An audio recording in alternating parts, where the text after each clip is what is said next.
Good morning, Indonesia. It's a sunny day on Wednesday, 16th of February 2022.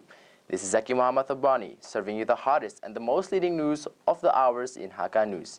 SPACEX has successfully stacked its orbital-class Starship prototype, dubbed Ship 20, on top of its super heavy booster. It also happens to be the world's largest rocket ever assembled, as Teslarati points out. The next tallest rocket ever built was the Saturn V, standing at 363 feet tall. Together with its booster, the Starship stands as just shy of 400 feet tall. It's the second time a Starship prototype has been stacked on top of a booster, but it's the first time for the company to use its chopstick arms of its Mechazilla launch tower to hoist the spacecraft prototype over 200 feet into the air, set it down on top of the booster.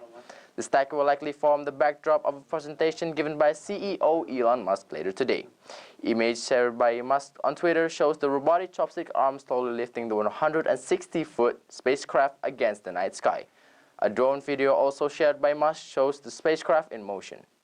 The space company has been working for this moment for a while now, first constructing the 469-foot launch tower, then putting it into a test with the use of water ballots. While it's an exciting moment, a sight to behold, we still don't know when the SpaceX will be ready for a countdown.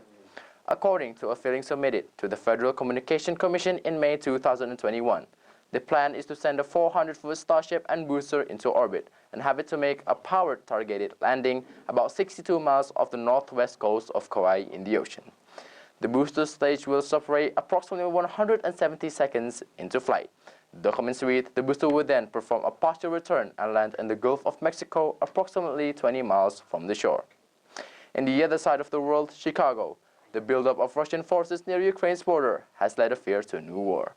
But the conflict is hardly new, and nor are Russia's objectives. Ukraine has been indirectly controlled or directly repressed by Moscow-based governments for centuries, wants NATO to protect it from future Russian incursion, like the one in Kremlin launched in 2014. But Russian President Vladimir Putin is demanding that NATO promise not to expand into any more Eastern European countries that border Russia. NATO, led by the United States, is refusing Putin's demand on the grounds that all countries have the right to decide their own fate. But protecting Ukraine's independence is not as straightforward as it seems. There is an asymmetry between the cost that Russia is willing to pay to control Ukraine and the cost that NATO countries are willing to pay to protect it from Russian suzerainty. Thank you for watching. Again, this is Zaki Muhammad Abrani with the Hakka News Daily Newscast of the latest news and update.